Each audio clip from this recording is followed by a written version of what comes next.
Hey everybody, welcome back to the Tribe of Nerds. Jonathan, Shane, and I are back for more Survivor 1 through 50. This week, Survivor Blood versus Water. Super excited to talk about this season. Before we get into it, subscribe, like, share, comment. Help us hit 500 subscribers by December. Be really helpful. With that being said, let's get into it. Why did you guys want to discuss Survivor Blood versus Water? I can start. So I love this season. It's one of my favorites. I have it ranked number 3 overall. The only ones ahead of it are Micronesia and Heroes and Villains.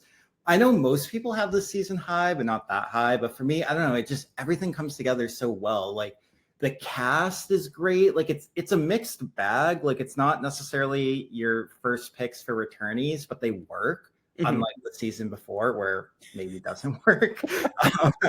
But I mean, here, like there's pre-mergers coming back. Like, did we need Monica coming back? Like, I don't know about that, but she does fine here, I guess. And like, I guess it's really Brad that caused her to come back, I'm sure. Well, yeah.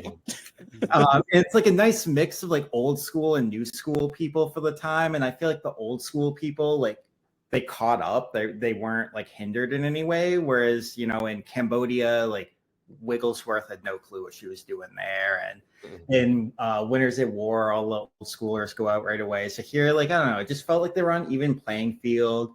They're entertaining. The twist worked. I love that, you know, the Redemption Island of it all, and seeing like the moments like Rupert switching, like, dumb maybe, but entertaining. Yes, the rock draw, like rocks, and that whole strategy that now has influenced other seasons, because like I feel like nobody ever forced or used forcing rocks as a strategy, and here it happened and worked, and now it's a thing. So we'll get there at the end when we talk about like how it evolves Survivor history. But yeah, I mean, I just love this season. Oh, and Tina's one of my favorites of all time.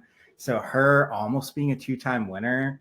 And if you like her as much as I do, we did interview her months ago. So yes, look on go check out our Tina interview. It was really good. Our first What If interview. Yeah. So yeah, I totally agree with you, Shane. I think there's a lot of things to love about the season, as we'll get into. Jonathan, what about you? Why did you want to discuss it?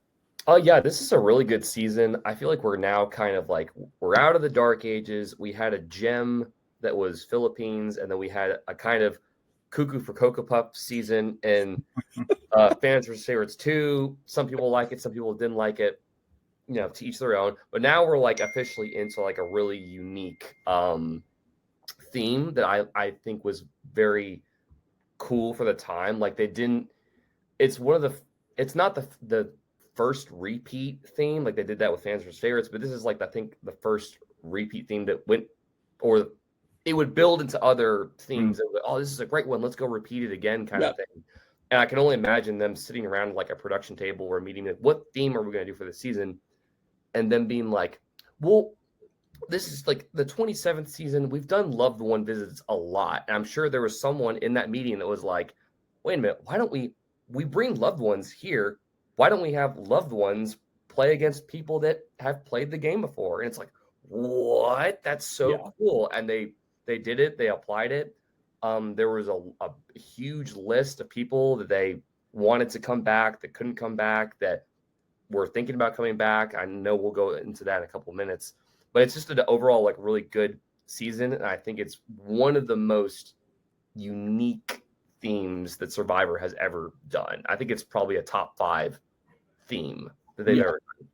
100%. Like this theme was definitely a risk, but it's a risk that paid off because they picked the right cast. I mean, definitely on paper, you'd be like, why did they pick this person? But, you know, and some of them are primarily because they really like their loved ones, I think. Yeah. Like Monica and Kat come to mind. Yeah, 100%, and we'll get into that. But like, I enjoyed this season. I think the theme did exactly what they wanted it to do. I think like the drama surrounding and the layers surrounding like the twist and Redemption Island being a part of that just worked very, very well. I think this is definitely like a season that has some very, very fun episodes that we'll get to talk about here. So, let's get into the cast. So we have Galan and Tadhana. The Galan tribe is the returnees. The Tadhana is the loved ones, and they get a day 0 for the first time. They get to spend a night with their loved ones to kind of get the loved ones into the game a little bit and then come to the beach. But what are your guys' thoughts on this cast? I mean, we should also mention that RC was originally supposed to be on this cast with her dad. This was a whole thing at the time. They revealed, I think, right before the season that RC's dad had like a health issue, and so they had to medically evacuate him. And then Candace and John were last-minute replacements, which leads to the opening twist screwing over Candace, basically. But yeah, I don't know. I normally kind of like that opening twist because there's Redemption Island as the fallback, and there's an added layer of like you could switch. So I think normally I'd say I don't like it, but I like it. But then I don't like it because if you know you have last minute alternates coming in, why would you keep that twist? Yeah. Yeah, it's crazy too, because I think had that not happened, I really think Colton would have been voted out of the returning players tribe. Probably. Laura is still probably voted out. I think Laura was going to get voted out anyway, just because like everyone knew her because she's been on 2 seasons as a loved one, which yeah. And she was very memorable as a loved one, which I'm a little surprised. Like of all the loved one pairs, like she was the only one that had been on the show before. Like they didn't bring back others that had been on the show. Yeah. It's like secondhand threat level. It's like I have never played this game before in my life. I'm just here to support my spouse, and I'm getting targeted immediately. I'm not even good at this game. Like, you know, it's kind of wild, but that leads us to like that huge swap with like Rupert and his wife just being like, oh, I'll take her spot. It's like, well, and the season has begun. My favorite part of that is like Jeff gets up. He knows exactly what he's going to say to Rupert to get him to like come forward. Like he's like, Rupert, you love your wife. You're an honorable man. You're a hero. It was almost like the other producers were like, Jeff, I'll make a bet with you. I challenge you to get him to switch. Do it. I'll give you $10 if you get him to switch. And it worked. Rupert's ego. Yeah. Because like in preseason, they were probably like asking leading questions to be like, what's your first impressions of these people here? And like they were probably trying to lead it into Laura and then get them to vote out Laura and then have Rupert switch. Yeah, I could definitely see that. Yeah, I don't know. I definitely wonder if that twist doesn't happen, how does Rupert do in the season? Because he does have connections with like Tina and presumably with Gervase as well, just because and Candace. Yeah, and Candace. Yeah, I forget.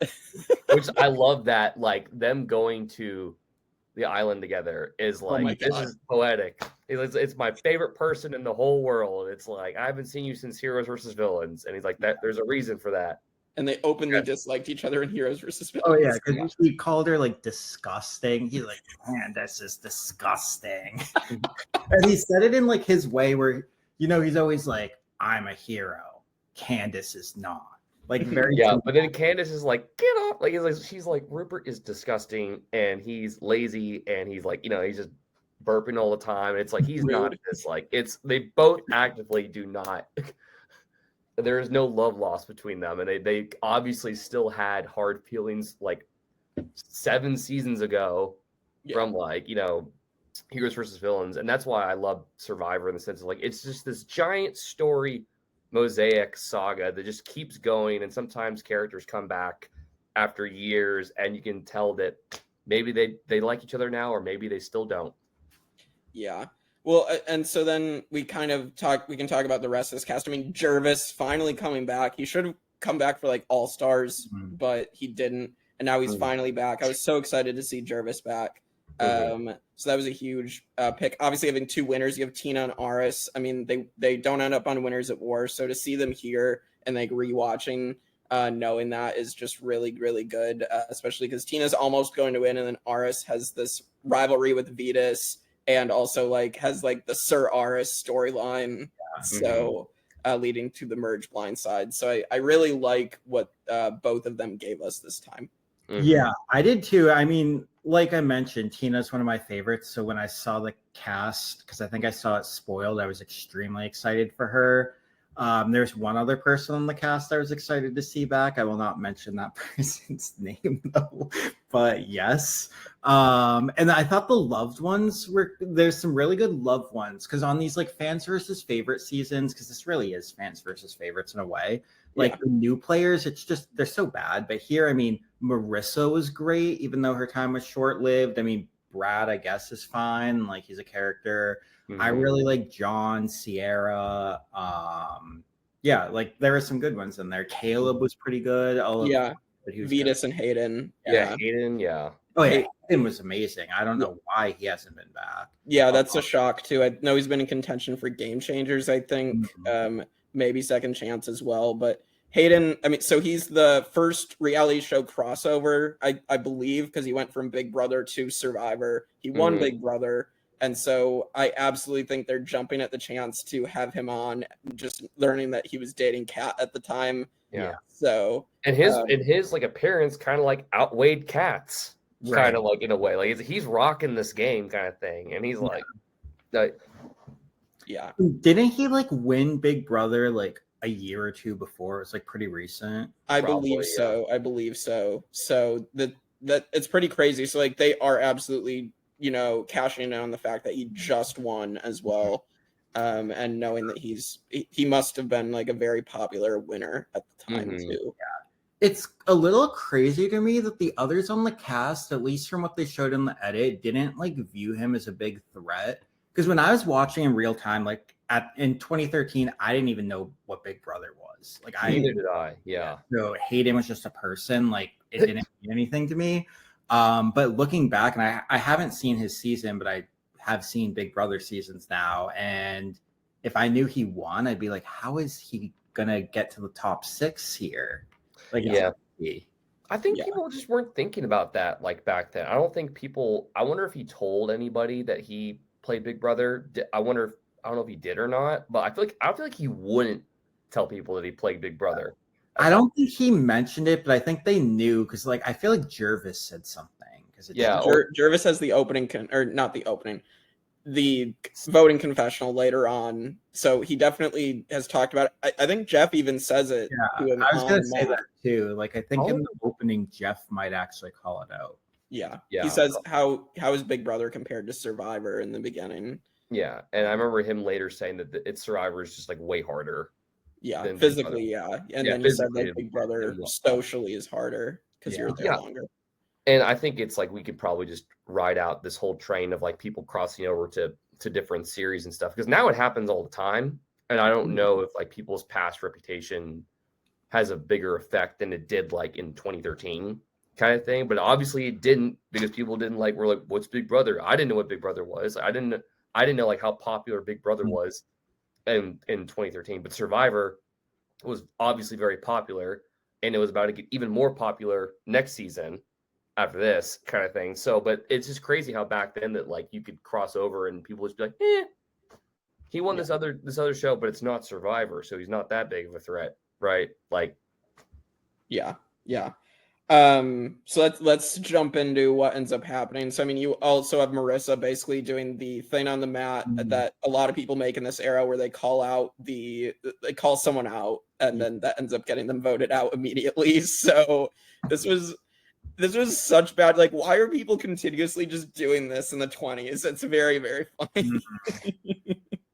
Yeah, I wonder, like, do either of you know, like, was Marissa a fan of the show? Like, had she seen a lot of it or not? I don't know. I haven't seen any interviews with her or anything. I mean, she'd be an interesting person to get on a What If or something. Obviously getting Gervase on would be great too, but I just find it funny, and then the show tries to make it seem like Gervase celebrating, don't let that fool you, got her voted out, when it's very clear that it was the match and Brad got threatened. Yeah, because she called out Brad, and Brad became like the kingpin of that tribe for a little bit. Yeah. So it was just an excuse that was used by people when it was obvious what was happening. Yeah. So Yeah, I love that challenge celebration as well from Gervase, where he's just like, don't let that fool you after he causes them to fall behind. And I'm pretty sure Gervase talks trash all the way back in Borneo too. So it's like he absolutely is just that competitive where he will do that. Also, I believe Shane and I have talked about this where Colton, you have him yelling at Kat pointing to hit her. I was wondering when this was going to pop up. Oh my god, I love this moment. It's so hilarious, and you're just like all of a sudden Colton's just like screaming at. It's funny in the sense because like he's trying to like be like I'm trying to change. I'm trying not to be who I was last time, and of course he's yelling at Kat, who was like on his seat. He's like, right, Kat, you like it's so funny. Again, though, at least based on like what we saw in One World, it seems like it's hard not to get frustrated with Kat at times. Yeah. Valid argument. Absolutely. Yeah, we'll get to Kat later for her one moment this season. But yeah, so we do lose Rupert immediately. And so it's crazy that Rupert was the first boot at the time. I definitely thought he was gonna win a few duels, but that wasn't the case. And then obviously this is where everybody starts picking on Culpepper. Basically like this is where like Gervase is saying he's gonna rub more salt in the wound. And like contrary to popular belief, because it seems like on the internet and everything, everyone's like Candace is the one that does the FU Brad Culpepper. Marissa's the first one. Yes. So that happens next episode. Yeah. And then Galan, you have Colton basically hating that it's Kumbaya. This is we're Kumbaya, we are one big unit, we are stupid. And then Aras calls him a gay Russell Hands. Which I wonder how Russell reacted at the time. I'm surprised we never heard anything about that. And then basically we are going to get this is another layer that this season provides, is that Rachel then gets targeted because the loved ones want to weaken Tyson. So they're like, Tyson will swap with Rachel, and if we get her out, we can make sure that Tyson like loses footing in the game. So I found that fascinating. I wonder how they knew that though, because from everything we've seen on Token Chains, especially in Heroes and Villains, like Tyson is not like an emotional person. He's just like wise guy. And like, from what I saw, I would never expect him to be that deeply attached to like Rachel. Even though this is the first time we see him kind of like show emotion that's not like comical or villainous or like malicious. Or he still has like all of that this season, but he has like he's got his lady with them. You know, it's you bring someone close into the game that will make anybody like you'll see a weakness in their armor kind of thing. I mean, you could probably bring out like one of the most like heartless characters in Survivor history, but you put like a loved one next to them and you somehow something comes up that you see like a human side of someone in some way or form. I think like Tyson was kind of like in that role where it's like he was the goofball villain in Token Chains, and then he was put on the villain tribe in Heroes versus Villains. Didn't do so well in that, but they asked him to come back for this one, and now he's more like, and he's in his long hair phase. You know, like he's just like he's one with nature, he's one with his character, and now he has his girlfriend / wife soon to be like in the game with him at the time that allows him to be emotional about it. I remember he was always like asking Rachel, like, "Are you okay? Like, did you have fun?" kind of thing. And I would have been like, "No, I didn't have fun," but like. At the same time, though, it's really cool to see kind of like that side of him. And they even mention it later in Winners at War, where he's like, "You've gotten soft, man." Like, you know, it's like it's little funny quips like that. I really find this version of Tyson fascinating because he is now completely different from how we saw him the first two times. So, yeah, I mean, I don't know that this is true, but I say it. It's the Boston Rob effect because Coach copied Boston Rob's game on Redemption Island. Kim, I don't know that she copied it, but like she basically played that game. Cochran had this. Philip tried to play it. Tyson is doing it now. Like all these people are doing it. They're all reading the book of life, man, or whatever the book the was. Boston Rob rule book.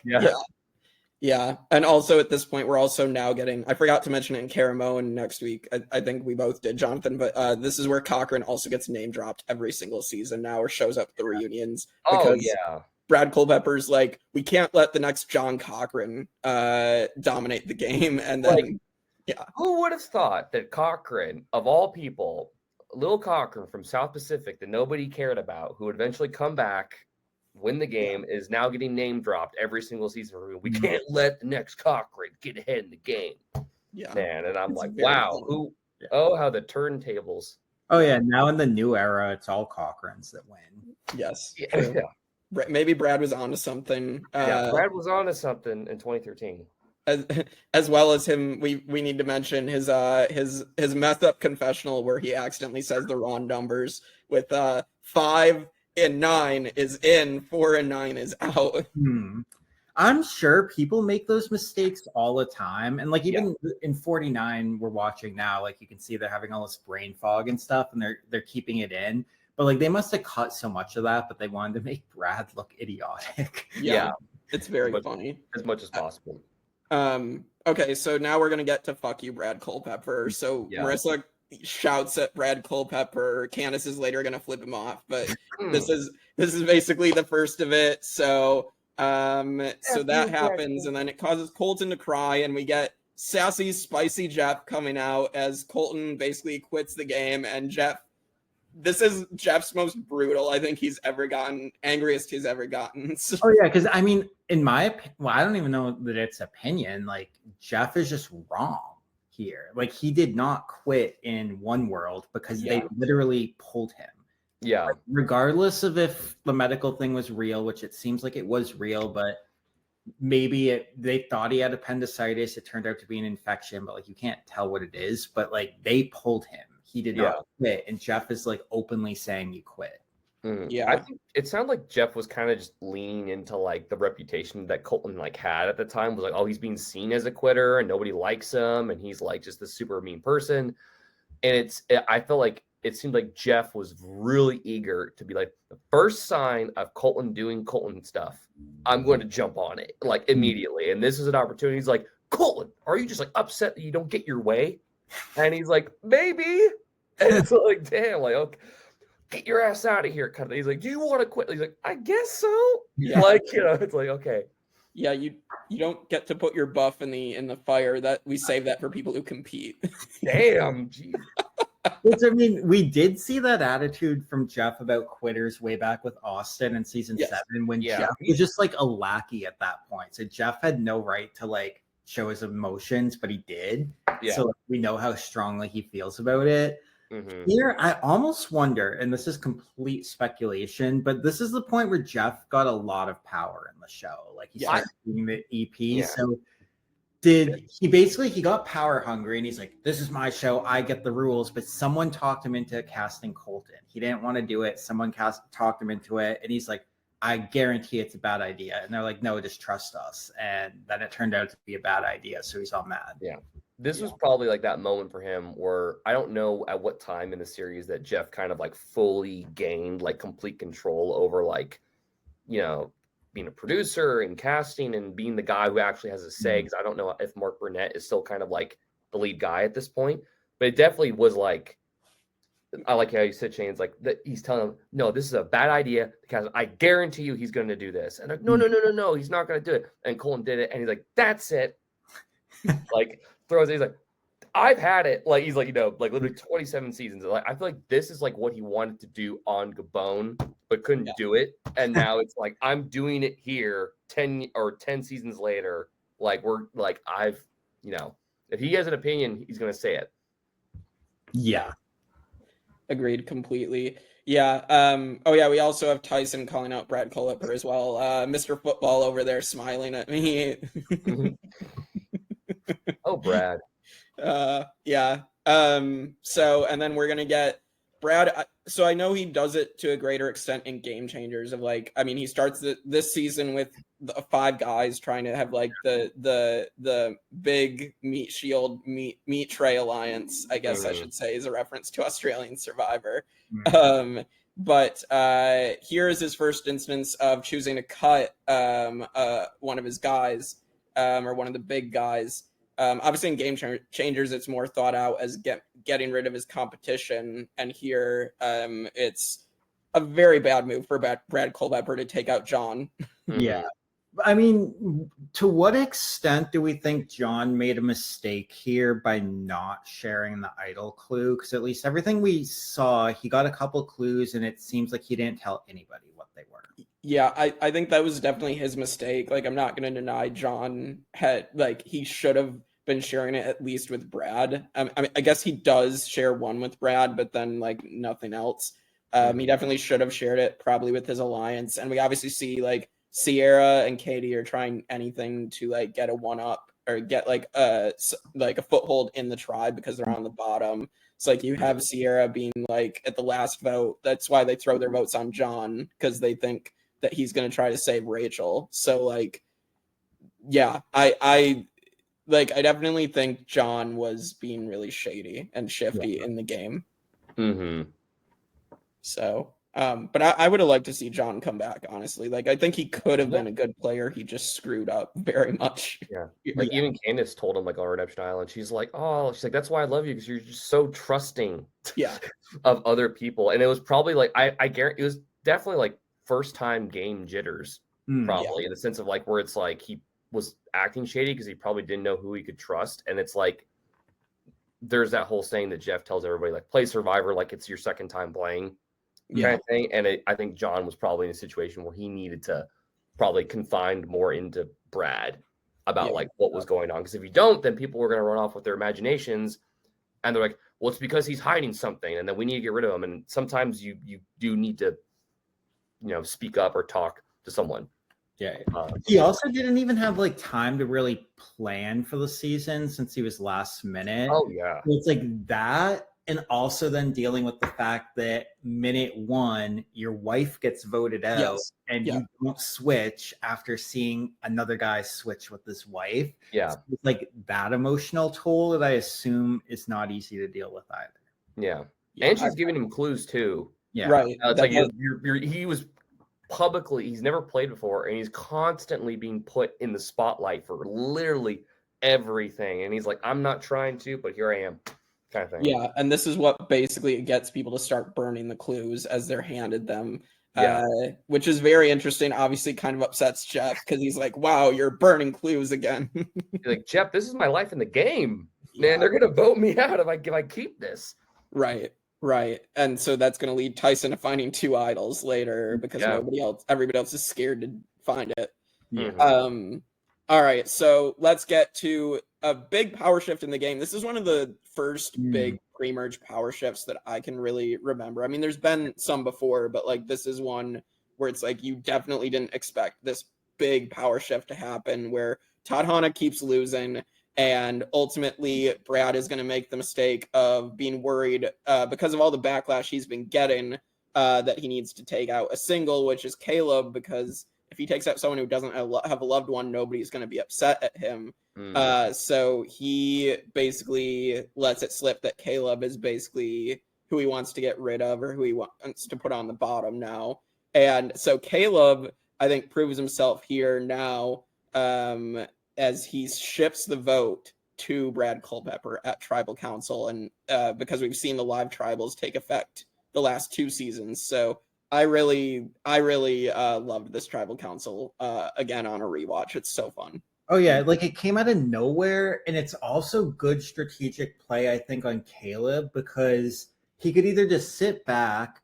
I don't know that it was actually going to be him this time, but it will be him next time or the time after. So he could just sit back and say, all right, my time's going to come and there's nothing I can do. Or, hey, it just clicked. I'm going to have a problem. Let's do the only thing I can and just take a risk and force their hand. Because worst case scenario is they don't vote out Brad, but it's not Caleb either. They would have, what was it going to be, Ciera or Katie, one of them? Yeah. So like, worst case is like it's one of them, and he goes back to camp having pulled the stunt, and like, yeah, that's problematic, but still. Yeah. I it was really good, and then Vytas obviously flips his vote on the revote. I love like when Hayden goes up to vote the second time, he like looks into the camera. He's like, should I switch my vote? Like, but yeah, I wish like obviously the Vytas thing does come back because Monica references it when she votes him out later. But I do wish they kind of like referenced it more, honestly, because I was shocked like he just did it and then they don't really bring up that he swapped his vote to get Brad out. Mm-hmm. Right. So I found that interesting. But yeah, so Brad goes for redemption. So we can kind of skip ahead now. So the swap now ends up happening after Laura Morrett goes, and so this is where Vytas ends up as the only guy and Ciera ends up as the only girl. And so I found these dynamics interesting. I did want to bring up though, I know people are like, oh, Vytas and Ciera were kind of screwed, mainly Vytas, but it's like Vytas was part of a pregame alliance, if you guys didn't know. So Gervase, Aras and Vytas, and Tina and Katie were a pregame alliance. Yeah, that's why Aras voted for Gervase at that first vote to kind of like throw off the scent, because Gervase even laughs about it. Like you can tell it's fake. Yeah, because he's like, I'm a Redskins fan or whatever he says. So it's like it's so obviously a fake thing. So like I remember that being like a thing at the time, was this pregame alliance, and obviously it's going to be a big deal because this is like what kind of pisses off like Aras and Vytas against Gervase later. Yeah, I wonder how they knew who was playing though, because like I heard almost everyone got a call for the season, so I feel like it'd be hard to figure it out, but they did it. Yeah.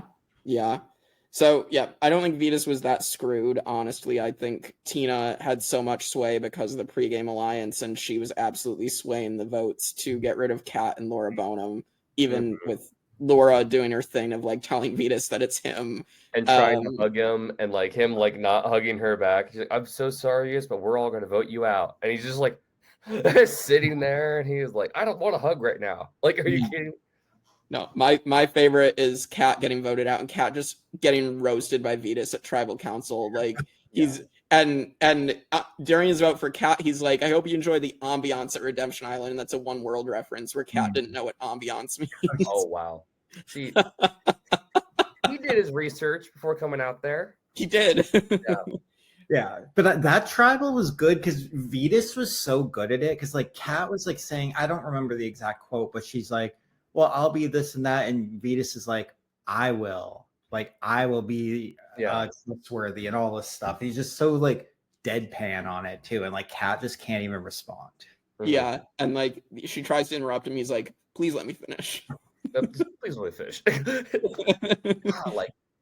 Like Vytas is like one of those characters. Like that's why the season's like really good. Is like there were a lot of loved ones that came out that were like, oh, usually they're going to be like outshined by like their partner that has played the game before. But there's some loved ones that actually I feel like outshined their partner that has played the game before, kind of thing. And this was something that I did like Vytas a lot at the time when I watched this. I was like, oh, like I kind of like him more than Aras, you know. And there was like that whole story relationship that they had built through that game. Obviously, it doesn't really pan out for him in Second Chance, but like at the time, it was like really, really cool, I thought.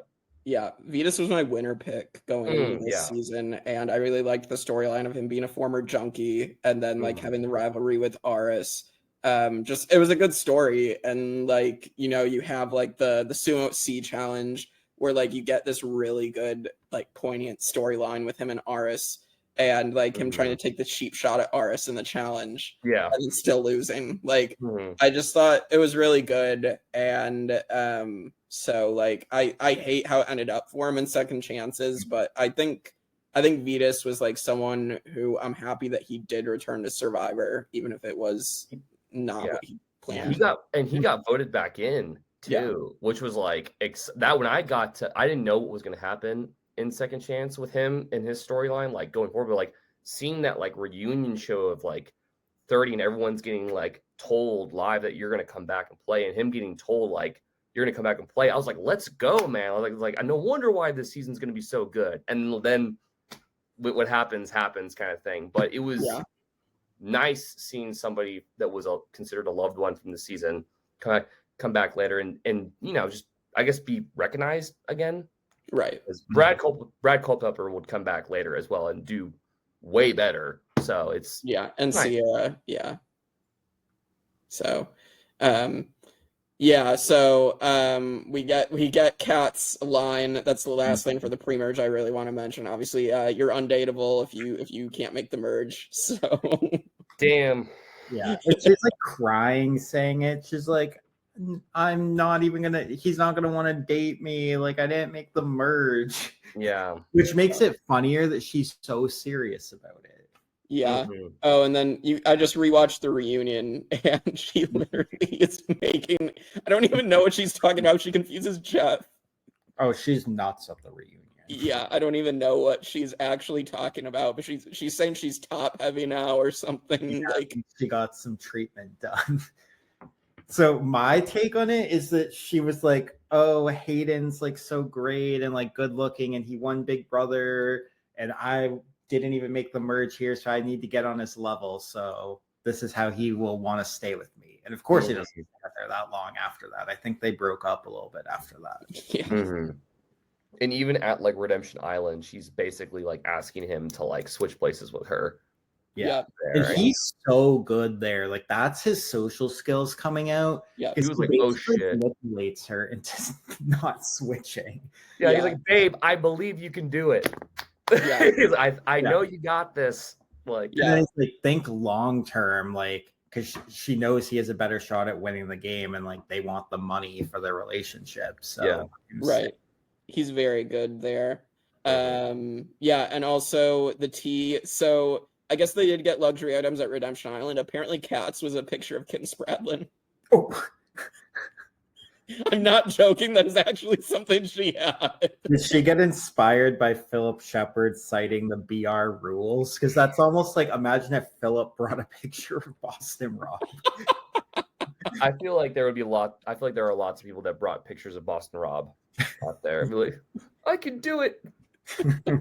You can look it up. It is 100% true that she brought a Kim Spradlin photo. I'm just not sure why, but it's Kat for you. All right, let's hit the merge. So Laura Morrett does come back in, and this is where we are going to get the downfall of Sir Aras. As Tyson and Gervase have been building Aras up as like the leader, and like they have to dethrone the king. And this is also like, I feel like we're obviously going to continue for a couple more episodes of like the brotherly rivalry, but I like that the first individual immunity even comes down to the two of them, and then Vytas beats him and he gets knocked out of the game. But yeah, I think this is like a really good aspect of Tyson's strategy, because he's like planting these seeds all along about Aras, and nobody notices what he's doing because he's tying it into his personality. Like, he's this jokester, so he's kind of making it like jokes, but it's actually planting seeds. Like, I think that is like a brilliant move. Yeah, it's a very good move. And like on this rewatch, like Tyson's game is really good. Like, I mean, I thought that always, but like it was always like, okay, this is Tyson's third time. Clearly he's learned some things. And so it's like, do you give him as much credit? And I think just everything he learned, I mean, he was just able to do everything super well. So oh yeah, he's in the elite here, and we'll talk about it when we get to the rankings, but I feel like there's about like 15 or so that are like elite level, and he's lower part of that, but like he's elite after this. He's like low elite. Yeah, I think he proves himself here. Like, I'm so happy that he got to come back again on Winners at War, because he absolutely deserved it after this season. Oh yeah. So although Winners at War, I mean, I remember him for two things: the peanut butter, and then his scream when he won the first battle back. Oh my god, yeah. So then I did want to mention, so Aras gets blindsided, and we get back to camp, and we get Spicy Tina. Tina goes off on everybody. Yeah. It's like, you're not going to get any jury votes for doing this, and like grilling Tyson and Monica for doing this. Surprisingly, not Gervase. I was surprised that she wasn't grilling Gervase as much in the edit. But it's so hilarious because I'm like, I still love Tina, so I'm like, I love that she's just giving us spicy Tina. Right? Oh yeah, I mean, it wasn't great strategy, but like, I still think if she would have won anyway. But yeah, like this was bad blowing up, and then earlier when she told Monica she can be number 5. I was like, Tina, what are you doing? I don't know. I mean, I think Tyson even mentions it in a funny confessional where he's like, Tina, if we played the exact game that you did, I'd win 100% of the time. But like, she's stuck in the old school of like, and I don't mean this necessarily in a bad way, but like, she is in the old school era of like, you stay loyal to your alliance. And if you get rid of someone from your tribe, it's the people that are on the bottom. Because they did it in Australia with Jerry and Amber. She's stuck with Colby and Keith the entire way. So and it worked out for her. And so it was like, so if it ain't broke, don't fix it. But granted, her second go around, she gets voted out first for being a winner in All Stars. And then coming back for this is like, I think she sort of breaks a mold of like, oh, like there's a chance that as a winner, you don't regress in like your quality of gameplay. Like there's a chance that you can still like, you can win, you can go out first, you can come back and be top 4 kind of thing. Like, it doesn't really matter kind of thing. So granted, we would figure that out a couple episodes later, but it's good to see that she still can, she can still play with this new generation of players. Yeah, exactly. And then you have Vytas being his brother's keeper. You have him telling him, if you guys got rid of Aras, I'll fuck you up, is what he says. It's like, jeez. So Vytas and Tina are going to get voted out and then get sent to Redemption Island. And now let's get to what this episode is named after. She voted out her mom because we get Ciera voting out her mom, Laura Morrett, and in what becomes something that Jeff Probst will hammer home as much as he does with Eric and the necklace. I'm pretty sure this gets referenced so many times in the next like 10 seasons. So what are your guys' thoughts on this move? I mean, it's overhyped because it doesn't matter if she voted her mom out. It was going to happen. So, like if she had come in and spearheaded it, it'd be one thing. And like, she didn't spearhead it, but she definitely like knew that it was the right move to do. Like she knew that eventually like they were going to have to take out her mom, and it was probably hard for her to spearhead that. So at least that's a positive, but like this is way overhyped. It's still a good moment and like something that they definitely wanted to see on a season like this, but it just happened. It wasn't like a cutthroat thing in any way. Because if her mom came back from Redemption Island at instead of Tina, they probably would try to go to the end together. Agreed. When it didn't really make a difference. Jonathan, your thoughts on this? I just agree with everything that Shane just said. Like, I didn't really think too much about it. I knew it was going to be a big deal when it happened at the time. I knew the producers wanted this to happen, and as soon as it did happen, they just like latched onto like the appeal of a family member voting out another family member in the game.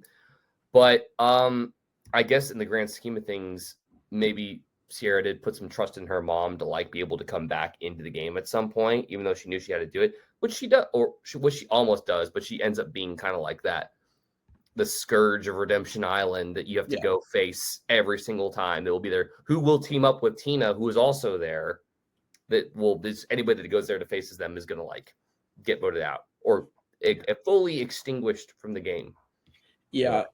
Laura's pretty good at a lot of these challenges. I mean, she was in Samoa, and then here she further proves that she is a good challenge performer. Like, I do think if she doesn't, I mean, I think a lot of these challenges at Redemption Island really fit her skill set more. So I think that's the reason why. But it's interesting that like every time there's a Redemption Island season, somebody always dominates. For at least a stretch of time, kind of thing. Matt, Christine, Ozzy, and then Mhm. Laura Morrett. Yep. So Laura does get voted out, and then basically we get the next tribal. There's talk of voting out Tyson, overthrowing him, and then the loved ones kind of just fold in on themselves. And so the Hayden, Katie, Caleb alliance try to vote out Ciera because she's not gonna budge from Tyson at this time, and then they vote out Caleb. So again, obviously, I think we should mention like the unfortunate tragedy. So Caleb did get killed shortly after the season was filmed in like a horrific accident, and like I would have liked to see Caleb come back because I think he was a good player. And just unfortunately, that happened to him. Especially because he was really well received, like in the Survivor community too. Yeah. Like I knew when I was like building up to the season, and my roommate knew a little bit about like that detail of him, and was saying like he did eventually pass away, but he was just generally like a really positively received person and player in the Survivor world. 100%. Yeah. Shane, any thoughts on Caleb here? Yeah, it's definitely like really sad that happened. I mean, up until that point, I feel like was he the second one to former contestant to pass? Maybe? After John Lyon, yeah. So, yeah, I feel like I don't know. Would he have come back for another season? I'm not sure. Yeah, like, he had an impact here, but he's also kind of like boring TV in a way, like in Confessional and everything, but he made moves. So he did make moves. I think they were happy with him, and I think it was always like, okay, how did you end up with Colton? Like, like I think they were impressed with him and happy with him, and yeah, everybody seemed to like him. Obviously, him and Hayden and Katie probably should have tried harder to actually try to vote Tyson out here at Final 7, but I think it's wild because I think this was an absolute missed opportunity. Yeah. So, but I mean, if Tyson gets wind of it, he has that idol, right? I think he had it, so they didn't know how secretive to be about their plan. Right. Yeah. I believe we also get the Tyson quote of like when he finds his first idol, he's like, I think he says it about Vytas and Aras. He's like, I don't believe in like the Zen stuff. I don't really have any beliefs except magic because magic is cool. Yup. So I thought that was fun. Now let's get to Russell Feathers. So this tribal council. So this is where Hayden and Katie are mainly Hayden, but Hayden's gonna get Ciera to flip on Tyson and Gervase and Monica. So to go to Rocks, this is a huge tribal. We get Tyson and Hayden fighting over Russell or Ruffle Feathers, which is just, as Jeff says, this is one of the weirdest conversations that's ever happened on Survivor. And then basically we are going to get Gervase also calling out Hayden, yelling out, "This isn't Big Brother, this is Survivor. I'm about to give you a lesson on how to play the game." So what are your guys' thoughts on the Rock draw here? I thought it was great because this is something that like at least I didn't think was ever going to happen again. Like it happened in Marquesa and it was kind of botched there in my opinion because it should have been fire making. So then we just never thought this would happen because like why would there be a tie? Why would you want to risk your life in the game for chance? And Ciera and Hayden showed here how there's real strategy in that. It's like, yes, you might go out in chance, but if you don't, you are guaranteed number 4, and that's it. Where here, maybe you get number 6, but maybe you get number 1. You just gotta like come with us. They did the whole hand. He's like, come with us, or if you go with them, like you're done. Like it's not gonna happen. And I think that's like we're kind of Ciera's like aura came in, was like her like, heck yeah, we're gonna go for Rocks. Usually people won't bite on that or won't do anything with that, but it seemed like that was like a strategy that we're like, hey, if you don't do this, you're gonna guarantee get 4th. And usually when you tell that strategy to someone, it's very common for people to like clam up or like not actually go with that. Like I'm okay with getting 4th. Yeah. Like, maybe it won't happen. But Ciera was like, no, I'm going to go with them. And we're all going to draw rocks. And they're Tyson and Gervase were like, oh, okay. Like, oh, yeah, sure, I'll draw rocks. And like, they're shitting their pants as this is happening. And then it just ended up being the wrong side of chance for Katie. Yeah. I love how Hayden in this tribal, even like as soon as like Gervase and Monica like say misspeak or say something that they shouldn't be saying, Hayden just jumps right on it. It's like, yeah, you're number 4, Ciera, after they just said that. Like they counted out 1, 2, 3, 4. Mm-hmm. I love, like, Hayden is so good at this tribal and in getting this to happen. And also Gervase is really bad. And Gervase kind of being like, I'm gonna show you how to play the game, and I'm like, Gervase, you're not really playing. It's like Tyson's kind of leading the boat on this, and it's like, for me, that's what really brings Gervase down in terms of like how I view him as a player, is he was so unself-aware because he thought he was running the show. He had no idea that it was actually Tyson. Yeah, I appreciate the zeal. I appreciate the I'm back, baby. You know, it's like 13 years. Let's do this. I appreciate the gusto of like, I'm in this shit kind of thing. But then it's like, you're not in this shit kind of thing. But like, especially with the energy that like Kelly Wigglesworth will kind of exude. And those two types of energies are like different. And we'll see for another example is how Jenna will put that energy into season 50 eventually from someone from season 1. But I appreciate Gervase being just like, he's trying. He is trying. He's trying. He wants to be there. He wants to be there. Like that's the important. He delivered as far as a character. I'm happy that he's in this season. Yeah. So another thing I wanted to point out, I think this is also the episode where Katie pretends to have an idol and then Ciera completely outs her, and basically as a conversation where Katie's like, oh yeah, I found the idol. Ciera's like, wait, you did? She's like, yeah, well, that can't be possible because I found it. And Katie's like, oh, you found it? So Ciera completely really smart. Yeah, that was really smart on Ciera to have that much forward thinking at the time to just say that to get her to fold. That was a move. It was so good. Yeah, I love that. Like Ciera may be overhyped a little bit, but I do think she is a good player. Yeah. So she did very well this season. Like at the beginning, she easily could have been pre-merged. You rerun the season over 1,000 times, and she's pre-merged probably over 50% of them. But in this scenario we got, she really recovered very well. Mm-hmm. Yeah. All right. So we do have Tina re-entering the game. Again, super impressive from Tina to be able to outlast a lot of these big competitors, take out Laura Morrett, Aras, and Vytas. Like, I feel like I remember at the time not thinking that Tina was going to make it back in, and the fact that she does, knocking out her own daughter as well. Like, I think Tina, really proved herself further. Well, in that challenge, you could see like Laura Morrett wanted it so bad that it made her really nervous, and Tina was very calm. Yeah. And maybe it was because Tina knows she's won the game before. So like she has that going, where Laura Morrett was just so nervous. Yeah, like Tina's like, I've been here, like this is my 3rd time playing. It's like I've literally gone as far as you can go and as early as you can go in this game. And so she's like, whatever fucking happens kind of thing. She's just like hanging out kind of thing. And she has a really good like emotional moment with her daughter where she's like, it's crazy with Tina how she's killing this game, right? Like she's a winner for a reason, she's back for a reason. When she plays and she gets in that mode. We all see her when she gets in that mode when she plays.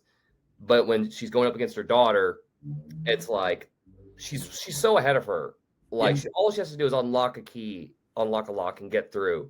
And she's like, "Are you okay with this?" Like she's like, "I will stop right now and let you go through if you want this." And then she's like, "No, Mom, just go do it." And I like how they kind of made that a really good touching moment between the two of them. And she's like, and Jeff's like, and Tina unlocks her last lock and is in. And it's like, because they're playing up the music and it's emotional and dramatic, and Tina goes through and she's back in the game.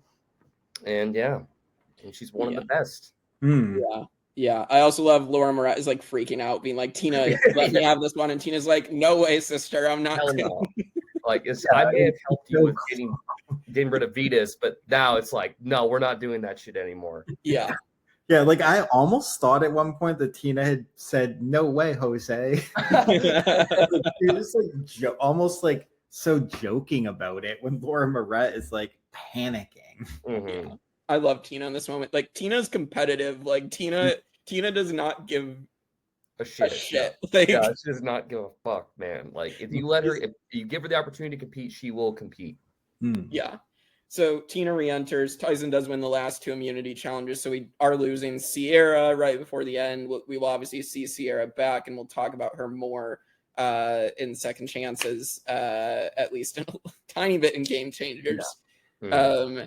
But yeah, Ciera goes, and then Tina falls just short of being the second two-time winner. So yeah, like there's some debate about it, but I mean, we talked to Tina. She thinks it's true. I think it's true. It's not a blowout, but like she gets Aras, she gets Vytas, she gets Katie. Yeah. Probably Hayden or Ciera, probably Laura M. Yeah. Yeah. I think she gets at least the 5 votes needed. And so, yeah, I think Tina absolutely wins the game again if she makes it. She's just...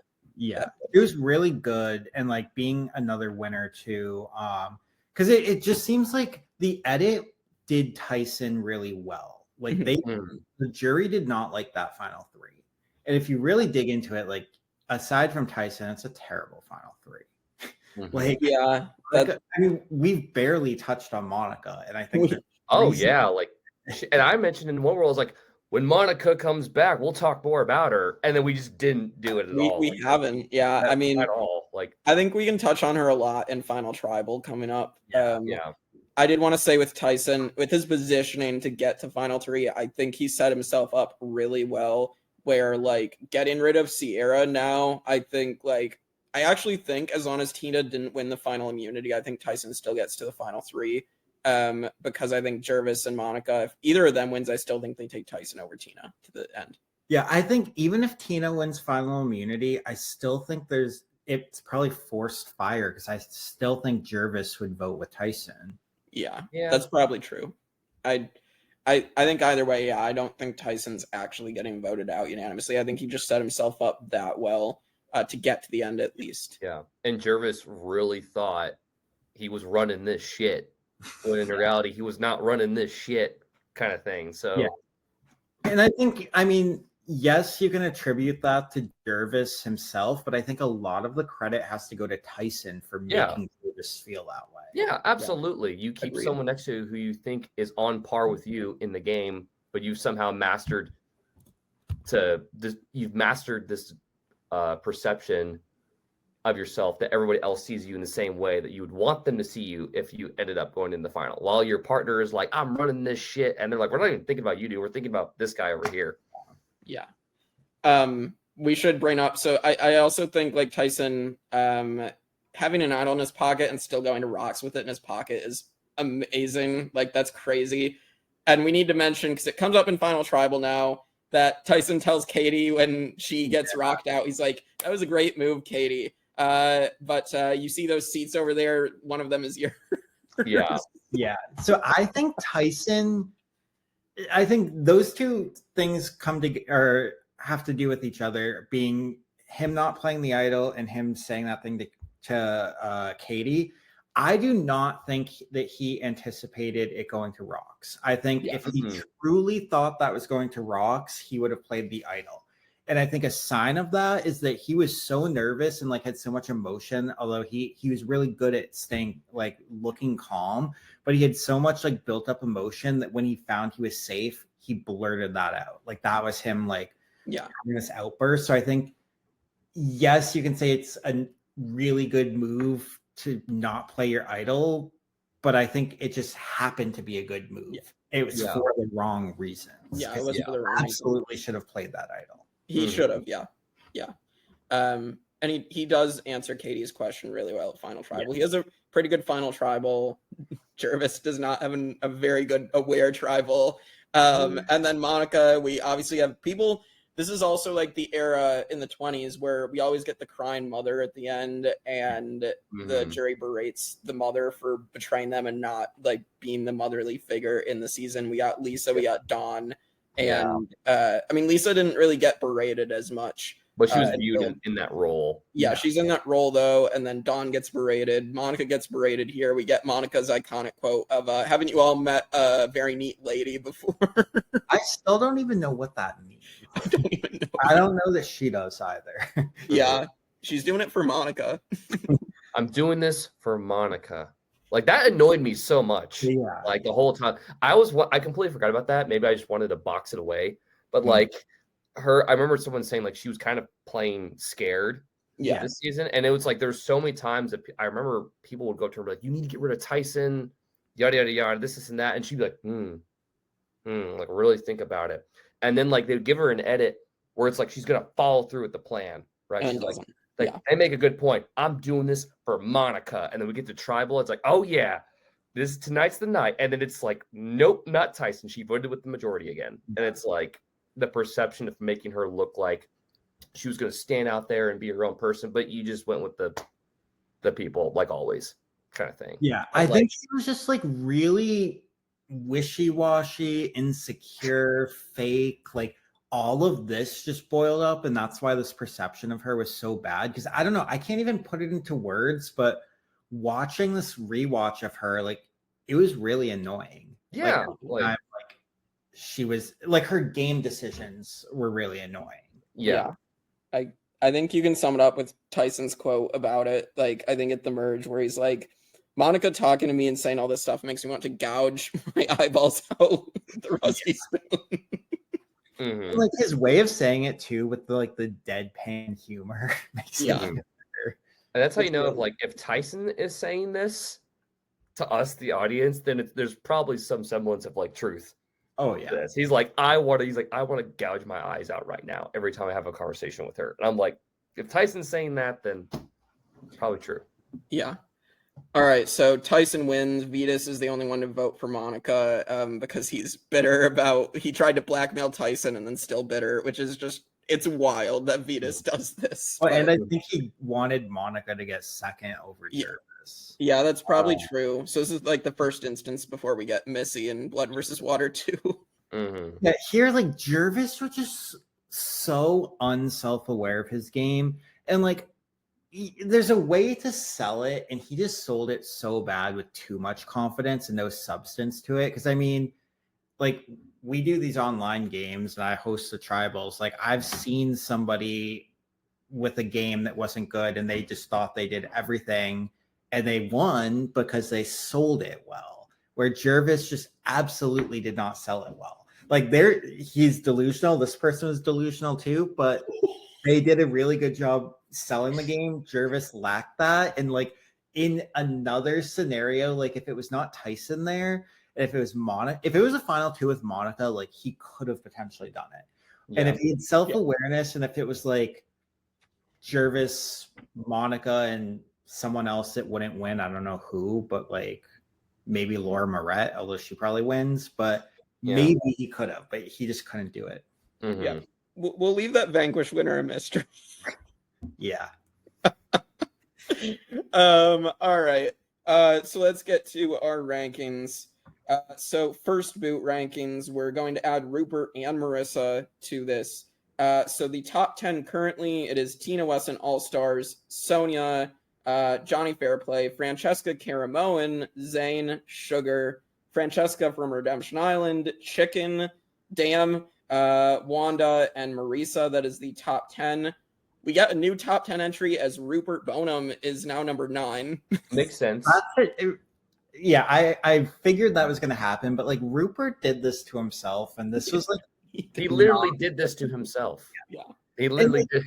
He knew. Well, he should have known that he's not amazing at challenges. Like I feel like there's a false perception that he's good at challenges. Maybe he's like okay at them, but not good enough to win from day one until whenever you have to come back. Yeah, like he would always get like hurt or something, or like he would be like, I remember someone was in the Vanquish community, we were talking about Rupert as like a character, and it said like he only has like one gear, you know, like, and I think that's what we were talking about with future players that are going to come back for 50 is like, are they going to stay in that one gear that they're known for, or are they going to try to branch out? And this was a situation where Rupert was in one gear, be the hero, sacrifice myself for my lady. And but it makes sense for him to be in the top 10, like because of his character and his reputation be up there. Yeah. And I mean, I guess maybe I'm complaining a little bit like unfounded because the way I view these rankings is like view the first boot in terms of their win potential and like win equity, but that was never a rule. Just like Survivor has no rules, these rankings had no rules. No, they didn't. We should have specified with some of these people, but it seems like everyone's just doing it based on character. And like I can see that, like of all the first boots, of course I remember Rupert is one of the top 10. But in terms of win equity, no. Like if you had said there's a guy, this is what he does, rank that game, people would rank it very low. But now you say Rupert did this. Ooh. I'm so good at these spools. I'm going to win every duel. Then cut to him being like, first one out. Never would have thought it. It's like, okay. And then Marissa, she did not make the top 10. Marissa Peterson is 16th. She is below Timbertina. So she should have been higher.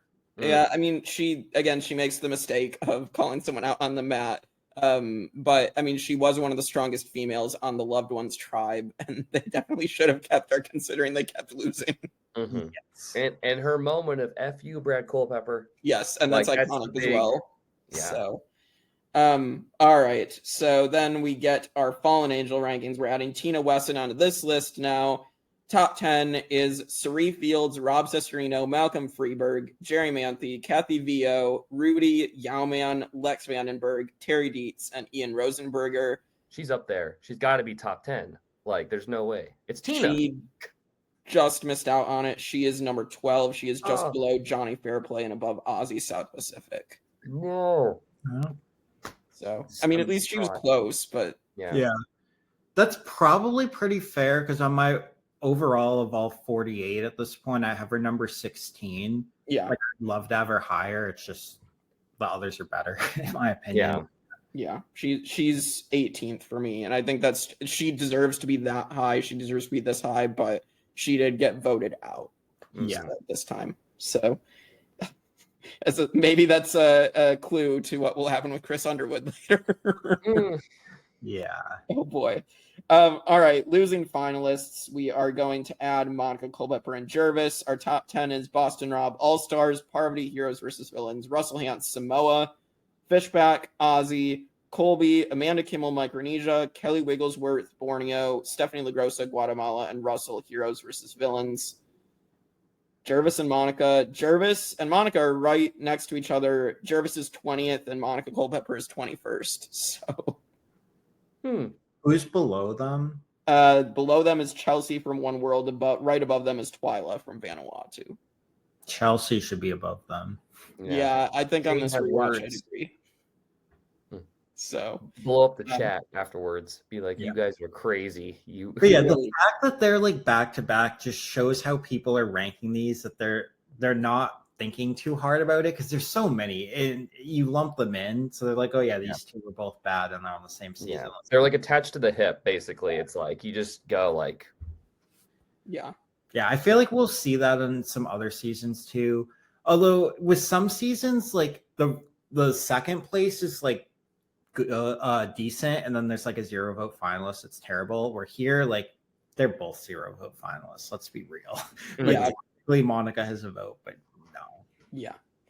All right, winner rankings. We're adding Tyson here. The top 10 is Parvati Micronesia, Kim Spradlin, One World, Todd Herzog, China, Yul Kwan, Cook Islands, Boston Rob, Redemption Island, Richard Hatch, Borneo, the Sandras, Pearl Islands, and then Heroes versus Villains, Tom Westman, and Denise Stapley. Where's Tyson going to crack? I would assume top 10, just given the trend that I'm seeing in that top 10, because I do disagree with a lot of those. Like Parvati should be there, but she shouldn't be number 1. No. Yeah. Do you think like both Sandras should be there? Sandra overall, yes, but that's we're ranking individual wins, and neither of her should be there. No, individual wins, Yeah, I think he'll crack it. I think it's Tyson. Yeah. Like, come on. Like, or Tyson he'll get 11. did crack the top 10. He is number 10. Exactly. See, it's like he'll crack it. He won't get in there, but he'll get like you're on the list, buddy. Like, come on in. Like you're low elite. Yeah. Low elite. On mine, like I have him number 15 out of 48, and then right below him, I have Brian, Heidick, Kyle, and Natalie Anderson, and I think that's where the elite, like those three are like maybe elite, maybe the tier below. So like Tyson's kind of like the gatekeeper almost. Yeah. Yeah. Yeah, I think there's gonna be someone else right after him now that's gonna that's gonna kick that gatekeeper right out of the way. Yeah. Yeah. He's gonna shatter the gates with his llama. Foreshadowing. Oh, the number 1 will probably change next week. Oh yeah, there's gonna be a big change next week. Yeah. All right, season rankings, and then the other two categories, or the other two things we have. But top 10 right now is Heroes versus Villains, Micronesia, Pearl Islands, China, Borneo, Cook Islands, Australian Outback, Philippines, Tocantins, and Marquesas. Bring this to the top 10, please. It is in the top 10. It is number 7, so it is above Australian Outback, below Cook Islands. Okay. It should be higher than Cook Islands. I don't know why. I don't know. I feel like that's kind of surprising that Cook Islands is that high. I can see why it's good. I've been ringing that bell since day one, and I'm glad that there have been some people that have been like, yeah, it's actually low key good if you look at it. But Blood versus Water as a whole is definitely a like I don't know if you call it like an S tier season. It's definitely like an A. I think it's an A. Yeah, it's like an A. It's an A season. Like it's a really good theme. Got a good winner. It gets us kind of back in that swing of good seasons again of Survivor, I think. So yeah, I can see its ranking being that high. Yeah. All right, let's close it out with our last couple. Favorite male and female player. Male, I'm going with Hayden Moss. I think Hayden was just really fun to watch on this season. Yeah. He had the low-key social game, and then when he needed to try to make a big move, he almost succeeded in pulling something off. And so I think he just showed his skills that he used in Big Brother. So that's why he's a winner of one of these shows. And so I really enjoyed Hayden. And then women, I had Tina. I think a lot of it was also spicy. Tina was just so fun to watch her go off on people this season. And she proved herself in the challenges. So I really enjoyed seeing that aspect of Tina this time. Yeah, I have the same too. So Hayden, he's very likable. He had an amazing social game, a great strategic game, great confessionals. He catalyzed one of the best moves in Survivor history, maybe. Yeah. So yeah, definitely Hayden. Tyson's up there too, but Hayden for sure. Yeah. And Tina, because Tina's always been my favorite. Maybe if I wasn't so biased for her, I'd have a different answer, although I don't really know who this season. But yeah, Tina, because like she's won, she almost won again. I feel like that's not talked about as much about how close she was to being a 2-time winner. And I thought she adapted well to like a new era style of game. Agreed. Jonathan? Yeah, I'll say the same thing for my Knoxville gal Tina. I like that she basically I think she did a very good job, spicy Tina, all of that. And I like the fact that she, she'd won the game before, she got voted out first in her second try. So I feel like I was worried that it was just going to be like diminished returns with a player coming back. But the fact that she got to the top 4, well, she did get voted out, but she won and got back in. I was just really kind of proud of her that she held her own with like that at that time, that new era of players, and that she was very much a competitor. She still had it in her.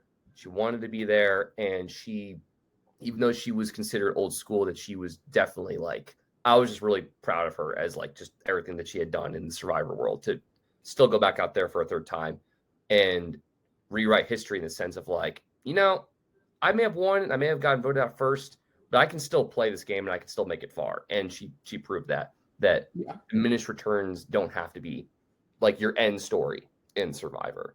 And for guys, I really liked Hayden and Vytas. I really liked Vytas a lot. Like I liked Hayden. I felt Hayden was like, he just fit this role so well. Maybe it's because he played Big Brother and he came over and that didn't hinder him at all. And he transitioned perfectly as a player into a whole new game. And I'm like, it's either Hayden or Vytas. And I just liked Vytas a lot in the story because of his brother arc with Aras and how like he kind of in a way sort of outshined Aras in a sense, like in it. And I think, oh man, that's hard. Okay, I'll go the different route and I'll say Vytas for this one because I really did like Vytas a lot. Yeah, I'm glad he gets a shout out as well. All right, how did this season contribute to the evolution of Survivor? I mean, I would say the biggest thing, well, two things. One is like theming. I think it did a really good job with theming and catalyzed them to keep going with the themes because I feel like if this didn't pan out well, because it does kind of have a silly name, like maybe they drop these silly themes. Yeah. You know, I don't know. So that's one. And we've already talked about it for the second one, but the rock draw, like now there's strategy in saying like, yes, I will take chance in my hand because I screwed up my game a little bit, got in a bad position where I'm never going to win. So let me fix that. And it involves taking a risk. So I think that's something, I mean, it comes up, 5 seasons later, 6 seasons later again, and we don't really see it again, but like it's on people's minds at least. So I think that. And then one other thing too is I think with Tyson winning, it shows you like, or really solidifies that regardless of how you played the game in the past and what your perception is, like anybody can come back and win the game and like change things around. I think Cochran showed that, but this really like hammered it in. Agreed completely. Jonathan? Yeah, I'll second all of that, especially with the theming and how like I think at this point Survivor didn't really have a lot of good successfully paid off themes they had done, but this is like one of the few that you could just like cherry pick and be like, okay, we finally have a good theme that like worked out well and was very, very unique.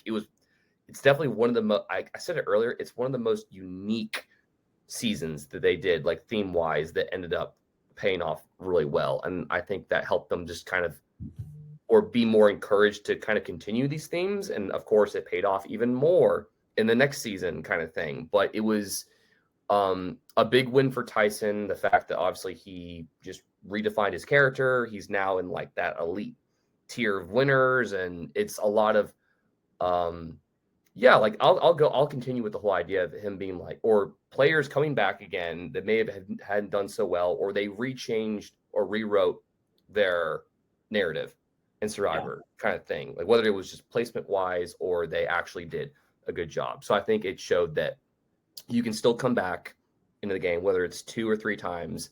And it doesn't matter how well you did last time or how bad you did. You can there's still always a chance for you to turn it around in your next playthrough. Agreed. And then for me, I think 3 things. So I think it revolutionized the big moves era. I think it really was the catalyst to it. We're going to see everybody making big moves now. I think this really made it so that we get game changers later on, because a lot of these people in like this next section of seasons really are going to be coming back because of the big moves. And then I think crossover of other reality shows on CBS. This is what we have Hayden now. You're going to get Beast Mode Cowboy later, the 20s from Amazing Race. So you're really going to get the crossover. And, I think all the people that they cross over from Big Brother and Amazing Race end up being memorable, at least. Like you remember who they are. So either because they do really well or unfortunately they get something like potentially really bad that happens to them. So so there's that. And then the theme that will get used once more in US, Australia then uses it, and you get Sandra and Nina playing that. So you're gonna get another daughter voting her mom out. So that would be what I would say, and then everything you guys said. So that is the first Blood versus Water. Tune in next week. We're finally getting to Survivor Cagayan next week. We're getting Tony, we're getting Cass, Spencer, a lot of iconic players. So really excited to get to that. And we will see you all next time for that on the Tribe of Nerds.